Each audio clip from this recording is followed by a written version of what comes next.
तो दोस्तों आज मैं एक्सप्लेन करूंगा हाल ही में ही आई एक काफी बेहतरीन स्पेनिश सुपरनैचुरल हॉरर मूवी को जिसका नाम है नो वोल्टीज। मूवी काफी अच्छी है, काफी बढ़िया मीनिंग देती है ये। और अगर आप चैनल के ऊपर नए हैं तो जल्दी से सब्सक्राइब कर लीजिए ताकि आप तक वीडियो की नोटिफिकेशन सबसे पहले आएगी। तो चलिए अब बिना किसी देरी के चलते हैं सीधा वीडियो की तरफ।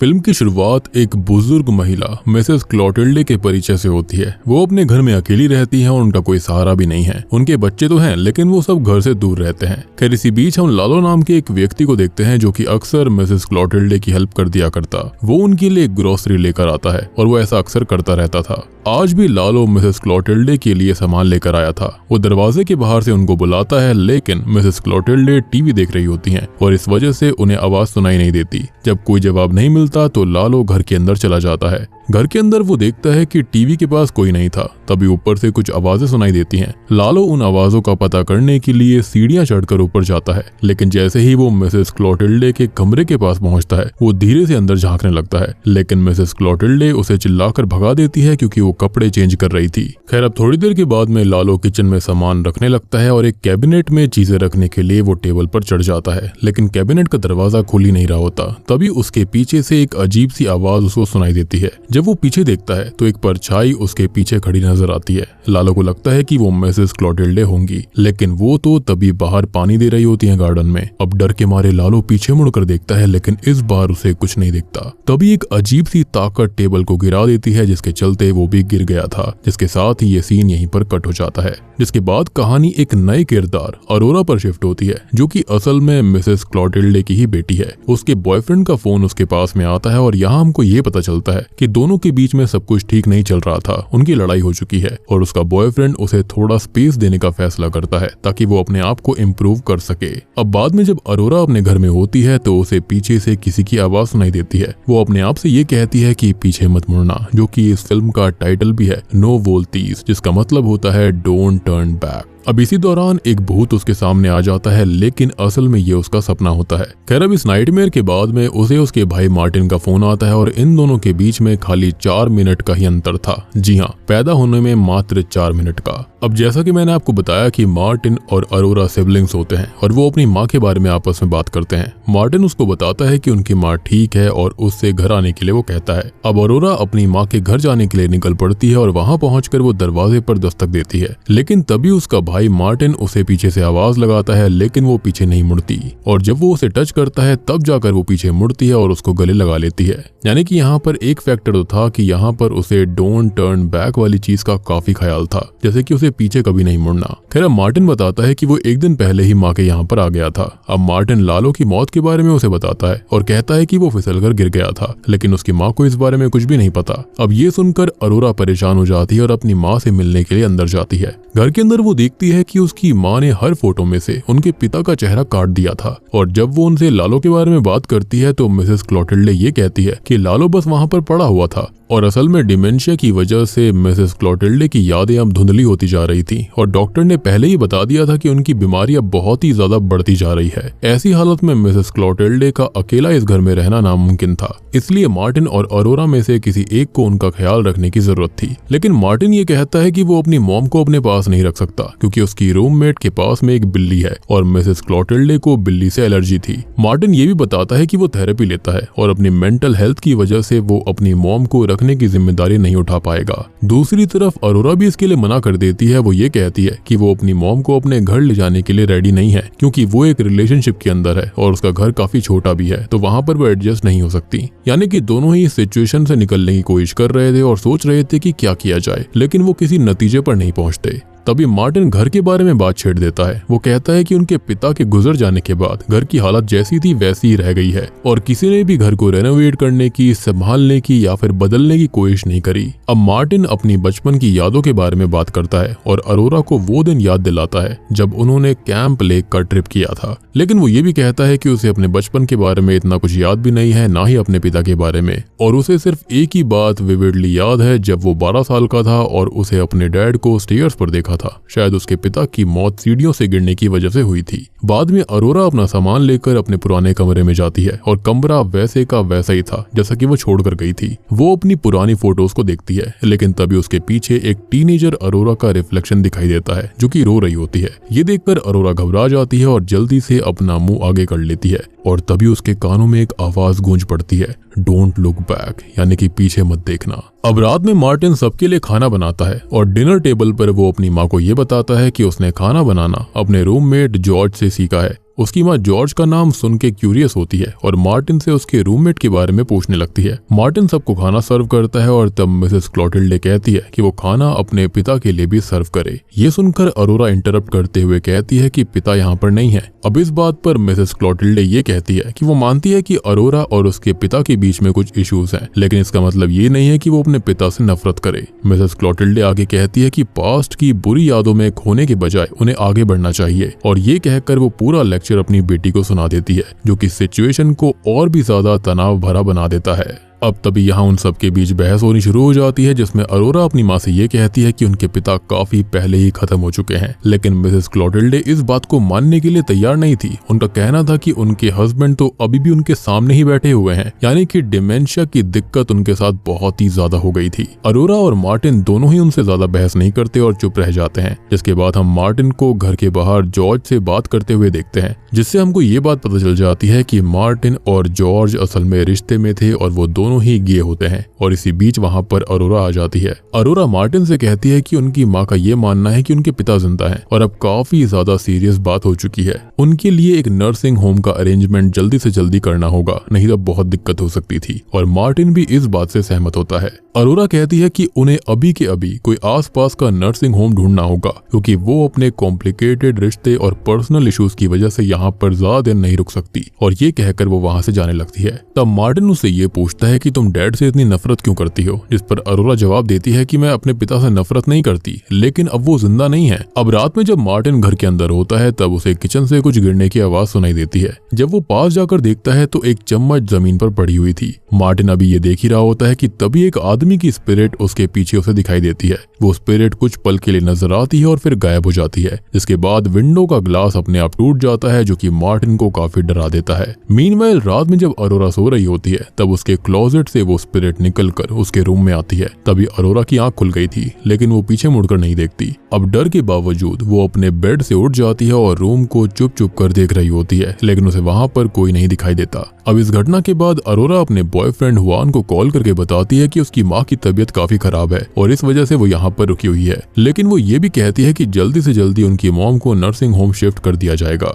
अब दूसरी तरफ मार्टिन बाथरूम से नहाकर बाहर आता है। तभी वो दूसरे रूम से कुछ आवाज को नोटिस करता है और देखता है कि उसकी माँ उस रूम के अंदर है और उन्होंने दरवाजे लॉक कर लिए हैं। मार्टिन आवाज के सोर्स को चेक करने के लिए उस रूम में जाता है। वहाँ पर वो देखता है कि उसकी माँ एक पर्दे के पीछे छुपी हुई है, लेकिन जब वो करीब जाता है तब मिसेस क्लोटिल्डे क्लोजेट के अंदर थी, जो मार्टिन को काफी चौंका देता है। अब मार्टिन की माँ उससे ये पूछती है कि क्या तुमको लगता है कि मैं पागल हूँ, जिस पर मार्टिन तुरंत ही कहता है कि बिल्कुल भी नहीं माँ। तब मिसेस क्लोटिल्डे कहने लगती है कि अगर ऐसा नहीं है तो तुम मुझे इस घर से क्यों भेजना चाहते हो। मार्टिन हैरानी में उनसे पूछता है कि ये बात आपको किसने बताई। तो मिसेस क्लोटिल्डे कहती है कि मुझसे झूठ मत बोलो, मुझे कोई भी यहाँ से बाहर नहीं कर सकता। जिसके बाद में मिसेस क्लोटिल्डे मार्टिन से प्रॉमिस लेती है कि वो उन्हें कभी इस घर से नहीं भेजेगा और मार्टिन भी उनका दिल रखने के लिए उनको ये प्रॉमिस कर देता है। तभी मार्टिन वहाँ पर एक रखी हुई रिंग को नोटिस करता है और अपनी मॉम से अपने पिता के बारे में पूछने लगता है। वो कहता है कि उसे अपने बचपन की ज्यादा यादें याद नहीं है। मिसेस क्लोटिल्डे तभी बताती है कि उनके पिता एक बहुत ही अच्छे इंसान थे, वो हमेशा वही करते थे जो कि उनके परिवार और बच्चों के लिए सही होता था। और मार्टिन की माँ उसे बताती है कि उसके पिता हमेशा उसकी केयर किया करते थे, जो कुछ भी उन्होंने किया था वो सिर्फ अपने परिवार के लिए था। अगर कभी मार्टिन अपने पिता को फील करे तो उसे डरने की जरूरत नहीं है, उनके पिता हमेशा जानते थे कि क्या सही है। लेकिन एक बात हमेशा याद रखना कि पीछे मुड़कर कभी मत देखना, क्योंकि उनके पिता को ये चीज बिल्कुल पसंद नहीं थी। यानी कि इनडायरेक्टली यहाँ पर अरोरा अपने पिता को ही प्लीज कर रही थी, क्योंकि वो पीछे मुड़कर कभी भी नहीं देखती थी, या फिर ये कहे कि डर की वजह से।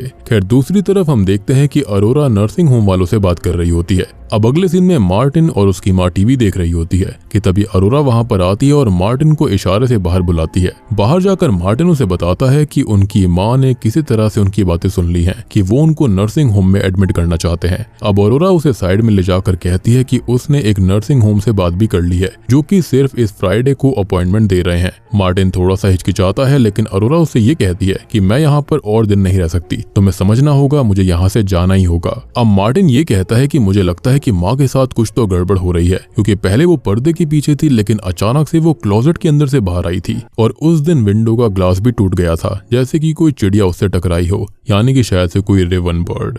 Dam, this raven bird again. खैर अरोरा यहाँ पर कहती है कि उसे भी कुछ अजीब सा महसूस हुआ था, लेकिन तभी मार्टिन अपनी थेरेपिस्ट की बात को रिपीट करता है। उन्होंने ये कहा था कि जब हम अपने पुराने घर या फिर यादों के आसपास होते हैं तो अक्सर हमें ऐसे विजन्स आते रहते हैं और ये काफी आम बात है। फिर मार्टिन अरोरा को एक रिंग दिखाता है और उसे देखते ही अरोरा पहचान जाती है कि ये उनके डैड की वेडिंग रिंग है, लेकिन मार्टिन हंसता है और कहता है कि ये कैसे हो सकती है, उन्होंने डैड को तो यही रिंग पहनाकर दफनाया था। ये सुनकर अरोरा ग्रेवयार्ड जाकर कंफर्म करने का फैसला कर लेती है। मार्टिन भी उसके पीछे चला जाता है। अब ग्रेवयार्ड में मार्टिन अपने मन की बात याद करता है कि मेरी जिंदगी बिल्कुल सही नहीं चल रही है। थेरेपिस्ट कहते हैं जो कुछ भी हो रहा है उसका कुछ कनेक्शन मेरे चाइल्डहुड और डैड की डेथ से है। अब अरोरा उसको ये कहती है कि तुम्हारे पिता की मौत प्लास्टिक का टुकड़ा निगलने की वजह से हुई थी। वो दोनों अपने पिता की ग्रेव देखते हैं जो कि खुली हुई होती है और ये देखकर दोनों ही शॉक्ड हो जाते हैं और चुप रह जाते हैं। तभी उनको एक विसल की आवाज सुनाई देती है। अरोरा एक आदमी को दूर से उन्हें देखते हुए नोटिस कर रही थी और उसको देखकर वो दोनों डर जाते हैं और वापस अपने घर के अंदर चले जाते हैं। अब घर पहुंचने के बाद मार्टिन कहता है कि माँ ये सब नहीं कर सकती, लेकिन वो जरूर जानती होंगी कि ऐसा किसने किया। अरोरा कहती है कि हो सकता है, लेकिन मुझे अभी भी लगता है कि उनका बर्ताव अजीब है।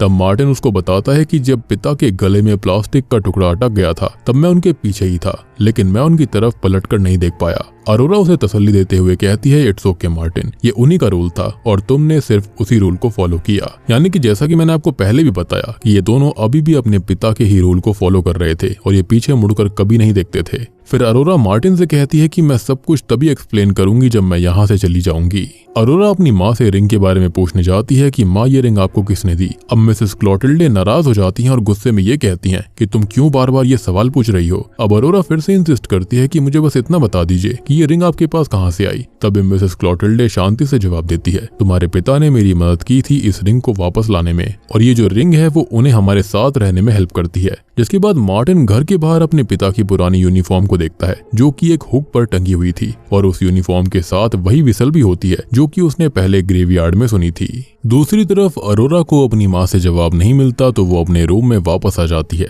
अब उसका बॉयफ्रेंड हुआन उससे फोन पर बात करते हुए नाराजगी जताता है कि तुम कब तक वहाँ पर रहोगी, मैं चाहता हूँ कि हमारे बीच सब कुछ सॉर्ट आउट हो जाए, लेकिन तुम अभी तक वापस नहीं आई हो। अरोरा कहती है कि वो फ्राइडे के बाद जल्दी वापस आ जाएगी। अब इसी बीच उसे अपने बचपन की एक याद आती है जिसमें वो एक अब्यूजिव पिता की वजह से रो रही थी और इसी फ्लैशबैक से पता चलता है कि अरोरा एक टॉक्सिक रिश्ते में है। दूसरी तरफ हम मार्टिन को देखते हैं जिसके बॉयफ्रेंड जॉर्ज का उसे मैसेज आता है। जॉर्ज मार्टिन से मिलने उसके घर के बाहर आया हुआ था। मार्टिन चुपके से जॉर्ज को अपने कमरे में ले जाता है और दोनों इंटीमेट हो जाते हैं। अब तभी मिसेस क्लोटिल्डे को दिखाया जाता है जो कि अपने बिस्तर पर लेटी हुई थी। तभी एक स्पिरिट जो कि उसके पति की आत्मा होती है वहां पर आती है और उसके साथ इंटीमेट होती है। जॉर्ज अपने घर लौटने के लिए निकलता ही है, लेकिन नीचे जाने पर मिसेस क्लोटिल्डे उसे आवाज लगाकर बुलाती है और उससे सोफे के नीचे रखे हुए सामान को निकालने के लिए कहती है। जब जॉर्ज सोफे के नीचे से सामान निकालता है मिसेस क्लोटिल्डे उसे पकड़ लेती है। तभी पता चलता है कि मिसेस क्लोटिल्डे अपनी पति की स्पिरिट के कब्जे में है जो कि उसके एक्शंस को कंट्रोल कर रही है।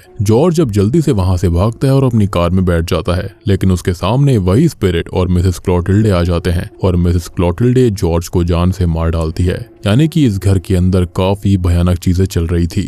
अब उस रात अरोरा के ब्लैंकेट खुद पे खुद को खींचने लगता है। जब उसकी आंख खुलती है तो वो देखती है कि उसकी माँ उसके पैर के अंगूठे को चबा रही थी, लेकिन अगले ही पल पता चलता है कि ये सब तो एक नाइटमेयर था। अब उठने पर अरोरा अपने बदन पर मिट्टी के निशान को देखती है जो कि इस बात का संकेत देते हैं कि उसके ऊपर कोई था। वो खुद को डरा हुआ महसूस करते हुए शावर लेने चली जाती है। अब मार्टिन जो होता है वो अपने बॉयफ्रेंड जॉर्ज को मैसेज करता है, लेकिन जॉर्ज का कोई भी रेस्पॉन्स नहीं आता। मार्टिन अपने पिता के लिए एक विसल बनाता है और उसके बचपन के एक ग्लिम्स को हमें दिखाया जाता है कि उसके पिता उसे बेल्ट से मारने ही वाले थे, क्योंकि मार्टिन के पिता ने उसको अपने बॉयफ्रेंड को किस करते हुए देख लिया था। यानी कि वो बचपन से ही गे होता है और उसके फादर को इस बारे में पता था, लेकिन वो काफी ज्यादा अलग टाइप के दिमाग के थे। उनको ना कंट्रोलिंग नेचर वाली चीज थी उनके अंदर। अब मार्टिन को एक पुरानी फोटो मिल जाती है जिसमें वो और उसका बॉयफ्रेंड होते हैं और पीछे उसके पिता यानी कि उनकी स्पिरिट उन्हें छुपकर देख रही थी। अरोरा सब चीजों से परेशान होकर घर छोड़ने का फैसला कर लेती है, लेकिन रेडियो से उसके डैड की विसल की आवाज आने लगती है, जो कि शायद से यही समझा रही थी कि वो वहां से ना जाए। वो अपने भाई मार्टिन के बारे में सोचकर वापस घर आने का फैसला कर लेती है। अब घर आकर वो देखती है कि उसकी माँ ने उसके पिता के कपड़े गेट पर लटका रखे हैं। अब जब अरोरा अपनी माँ से इस बारे में पूछती है तो उसकी माँ ये कहती है कि उसके पिता कभी घर छोड़कर गए ही नहीं थे। उसकी माँ ये बोलती है कि उसने उसके पिता को वापस लाने में हेल्प करी है और उन्होंने क्लोजेट में अपनी पहली झलक भी दी थी। अब अरोरा मार्टिन के पास जाकर कहती है कि उन्हें यहाँ से किसी होटल में शिफ्ट करना होगा और उनकी माँ को एक नर्सिंग होम में भेजना पड़ेगा, लेकिन मार्टिन जॉर्ज के ना मिलने की वजह से परेशान था। अब जब अरोरा उसको बताती है कि उनके पिता की स्पिरिट वापस आ गई है तो मार्टिन उसे इग्नोर कर देता है और कहता है कि ये सब बस माइंड ट्रिक्स हैं, यहाँ पर कोई स्पिरिट नहीं है। तभी मिसेस क्लोटिल्डे बाथरूम में अरोरा को घेर लेती है और बाहर मार्टिन दरवाजा खोलने की कोशिश कर रहा था, लेकिन दरवाजा ही नहीं खुलता। अब बाहर से उनकी माँ मजे लेती है और कहती है कि बाथरूम के अंदर उनके पिता मौजूद हैं, और जब मार्टिन दरवाजा तोड़कर अंदर आता है तो वो अरोरा को बहुत ही ज्यादा डरी हुई अवस्था में देखता है। अरोरा मार्टिन से कहती है कि उनका बचपन कितना खराब था और कैसे उनके अब्यूजिव पिता उन्हें टॉर्चर किया करते थे, और यहाँ पर शायद से इसलिए ही मार्टिन इन बातों को भूलने का नाटक कर रहा था, क्योंकि उनके पिता बहुत ही ज्यादा अब्यूजिव थे बचपन में। जिसके बाद में दोनों ही अपने बीते हुए समय को याद करते हुए एक दूसरे को गले लगाकर रोने लगते हैं। जिसके बाद वो फैसला करते हैं कि वो अपनी माँ को नर्सिंग होम भेजकर यहाँ से चले जाएंगे, लेकिन पूरे घर में उनकी माँ उन्हें कहीं नहीं मिलती। क्लोजेट के अंदर उन्हें कम बैक खून से लिखा हुआ मिलता है और उनको एक विच क्राफ्ट की किताब भी मिलती है, विच इंडिकेट्स कि यहाँ पर उनके पिता की स्पिरिट ने ये सब लिखा था। या फिर ये भी हो सकता है कि उनकी माँ ने अपनी खराब दिमाग की स्थिति के चलते ये कम बैक लिखा था अपने ही खून से, क्योंकि उसके बच्चे उसे काफी टाइम से इग्नोर कर रहे थे। अब रात को मार्टिन स्मोक करते हुए बाहर जाता है और विसल की आवाज को सुनता है। पीछा करते हुए उसे जॉर्ज की कार दिखाई देती है, लेकिन साथ ही साथ उसके पिता की स्पिरिट भी वहां पर थी। एंड कहीं ना कहीं वो समझ चुका था कि जॉर्ज अब जिंदा नहीं है। खैर मार्टिन अब डर के मारे घर लौट आता है, लेकिन उसके पिता की स्पिरिट उसके ऊपर हमला कर देती है। आवाज सुनकर अरोरा नीचे आती है और मार्टिन को नीचे पाती है। मार्टिन कहता है कि उनके पिता उन्हें यहाँ से नहीं जाने देंगे, उनकी स्पिरिट वाकई में यहाँ पर है। खैर अब तभी होता यह है कि वो खुद को डाइनिंग टेबल के पास बंधे पाते हैं और उनकी माँ जॉर्ज की लाश को उनके पिता के कपड़े पहनाकर उसके अंदर उनकी स्पिरिट को डाल देती है। मार्टिन के डैड जॉर्ज की बॉडी को पजेस करके जिंदा हो जाते हैं और मार्टिन को पीटने लगते हैं, क्योंकि उसने फिर से गलत काम किया था। उनको वो गे वाली चीज बिल्कुल पसंद नहीं थी। अब जब अरोरा उसे रोकने की कोशिश करती है तो उसके पिता उसे भी पकड़ लेते हैं, लेकिन इस बार अरोरा अपने ट्रॉमा का सामना करते हुए पीछे मुड़ जाती है और अपने पिता की स्पिरिट को स्टैब करती है, यानी कि जॉर्ज की लाश को। अब मार्टिन और अरोरा भाग जाते हैं, लेकिन उनकी माँ उन्हें रोकती है और कहती है कि वो जो कर रही है सही कर रही है, यानी कि उन्होंने जो कुछ भी किया स्पिरिट को बुलाना वो बिल्कुल सही था।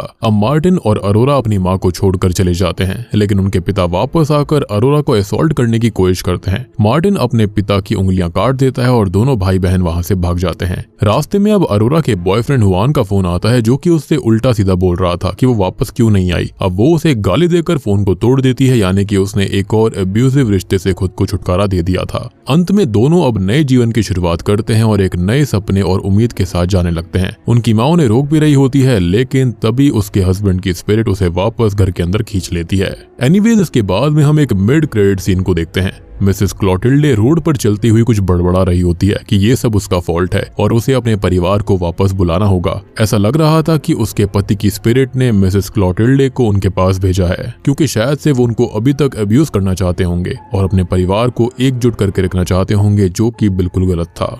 और बूम, इसी के साथ में ये मूवी यहीं पर खत्म हो जाती है। तो दोस्तों ये थी नो वोल्टीज फिल्म की कहानी, जो कि एक स्पेनिश हॉरर मूवी है। अब देखो इस मूवी को समझने के बाद में मेरे हिसाब से 2-3 थियरीज यहाँ पर हो सकती हैं। सबसे पहली तो यही है कि इन सबको अपने बचपन का कुछ ट्रॉमा था, जिसके चलते इनके पिता इनको अब्यूज किया करते थे और इसी की वजह से ये लोग पीछे मुड़कर नहीं देखा करते थे, क्योंकि उनके पिता बचपन से ही ऐसी चीजें कर रहे थे। वो सीटी बजाया करते थे अपनी खुद की पावर को दिखाने के लिए कि सीटी बजते ही उनको घर के अंदर आ जाना है और बाहर कहीं नहीं जाना। अब अंत में इन दोनों ने ही अपने ओल्ड ट्रॉमा को दूर कर लिया था, उससे ये ओवरकम कर गए थे। लेकिन अगर ये चीज यहाँ पर साइकोलॉजिकल एंगल वाली है तो फिर यहाँ पर ये विचक्राफ्ट वाली किताब का होना और यहाँ पर जॉर्ज का खत्म हो जाना ये बिल्कुल मैच नहीं करता। इन बच्चों को बार बार यहाँ पर इनके पिता की स्पिरिट दिखाई दे रही थी, ये भी चीज मैच नहीं करती। या तो फिर ये भी हो सकता है कि मिसेस क्लोटिल्डे को डिमेंशिया के साथ साथ में स्प्लिट पर्सनैलिटी डिसऑर्डर भी होगा, जिसके चलते वो अपने पति को इतना याद कर रही थी कि उन्होंने उसकी ही पर्सनैलिटी को ले लिया था।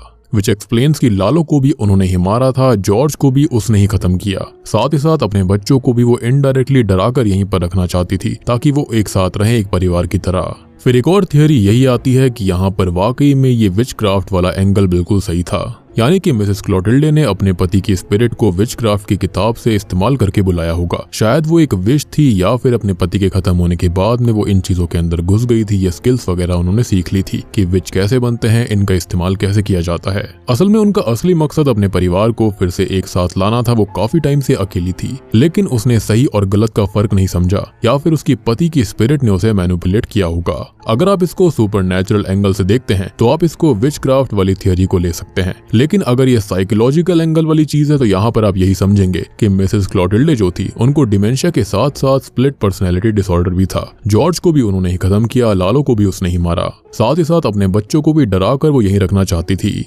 रीजन बीइंग कि उन्होंने देखा था कि उसके पति कैसे अपने बच्चों को बचपन में कंट्रोल किया करते थे और उनके बच्चों के अंदर आज तक भी उस चीज का ट्रॉमा था, जिसके चलते वो उन्हीं टैक्टिक्स का इस्तेमाल करके अपने बच्चों को यहाँ पर रखना चाहती होगी। साथ ही साथ नो वोल्तीज का मतलब था पीछे मत मुड़ना, जो कि एक साइकोलॉजिकल ट्रॉमा का संकेत था, जो कि अरोरा के पिता के एक्शंस की वजह से उनके साथ हुआ था। लेकिन अंत में उन दोनों ने ही इस चीज से ओवरकम कर लिया। साथ ही साथ अरोरा अभी भी हुआन के साथ एक अब्यूजिव रिश्ते में थी, लेकिन अंत में उसने उससे भी ब्रेकअप कर लिया था, यानी कि वो दोनों ही फाइनली आजाद हो गए थे। तो उम्मीद करता हूँ कि आपको नो वोल्तीज फिल्म पसंद आई होगी। पसंद आई है तो वीडियो को लाइक कर दीजिए। तो मैं आप सबको मिलता हूँ अगली वीडियो के साथ में।